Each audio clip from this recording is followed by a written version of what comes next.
નમસ્કાર મિત્રો, એમબી વાલા ચેનલમાં તમારું સ્વાગત છે. મિત્રો, તો દેશના તમામ શિક્ષકો માટે ટેટ ટાટની પરીક્ષાઓ હાલ જે ફરજિયાત કરવામાં આવી છે, જ્યાં ગુજરાત સરકાર તો ટૂંક સમયમાં ટેટની પર જાહેરનામું પાર પાડવામાં આવ્યું છે, જ્યાં ટેટ તમારે શિક્ષકોને પાસ કરવી જ પડશે દોસ્તો. એમાં બી કેન્દ્ર લેવલથી શું અરજી કરવામાં આવી રહી છે અને કેન્દ્ર લેવલથી શું આપણા શિક્ષણ જે હવે હમણાં જ નવા જે શિક્ષણ મંત્રી બન્યા છે આપણા કેન્દ્ર લેવલના, તો એમને અને શું રજૂઆત કરી છે દોસ્તો શિક્ષકો માટે, તો બધી જ માહિતીની આજે ચર્ચા વિચારણા કરશું દોસ્તો. તો આપણા પાસે જ્યાં હાલ એક લેવલ પત્ર આવી ગયું છે, જ્યાં આઝાદી મહોત્સવ આ કેન્દ્ર લેવલનો પત્ર છે, જ્યાં મેન્ડેટરી ટીચર એલિબિલિટી ટેસ્ટ આ પત્ર જે કેન્દ્ર લેવલથી હાલ આપવામાં આવે છે અને દરેક સ્ટેટમાં આ ફરતો થશે દોસ્તો.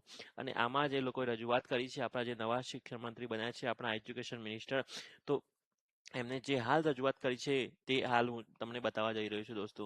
તો હાલ તમને અહીંયા સુપ્રીમ કોર્ટના ચુકાદા બાદ ગુજરાતમાં 75,000ના શિક્ષકોને ટેટ પાસ કરવી પડશે દોસ્તો.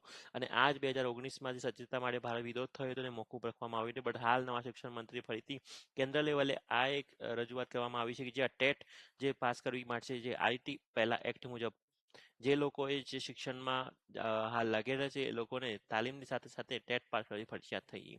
હવેથી વર્ષમાં 2 વાર ટેટ લેવામાં આવશે દોસ્તો. અને આનો ફાયદો હાલ એ મળી રહ્યો છે, સુપ્રીમ કોર્ટે પણ ચુકાદો આપી દીધો છે કે 2 વાર ફરજિયાત ટેટની પરીક્ષા લેવી જરૂરી છે દોસ્તો.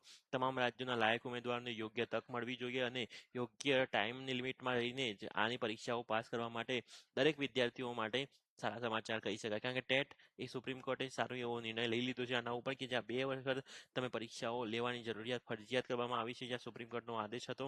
હવે શિક્ષણ મંત્રાલય જે હાલ પરિપત્ર બહાર પાડવામાં આવ્યો છે, જ્યાં પીઆઈબી દિલ્હી 3 ઓગસ્ટના રોજ જે પરિપત્ર બહાર કર્યો હતો, જ્યાં શિક્ષણ સંબંધિત માહિતીઓમાં જણાવવામાં આવ્યું છે કે શિક્ષણની ભરતી નિબંધે સરકારે કેન્દ્ર શાસિત પ્રદેશ 2013 અંદર નિયુક્ત થયેલા શિક્ષકોની પ્રભાવિત થઈ શકે છે અને આમાં જ વહીવટી તંત્રએ કામ કરવાની જરૂર છે.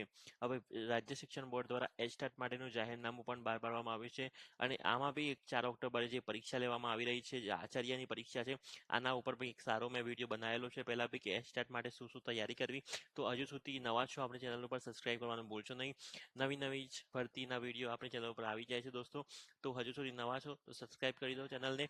ફરી મળીશું એક નવા અને સારા વિડીયો સાથે. ધન્યવાદ દોસ્તો.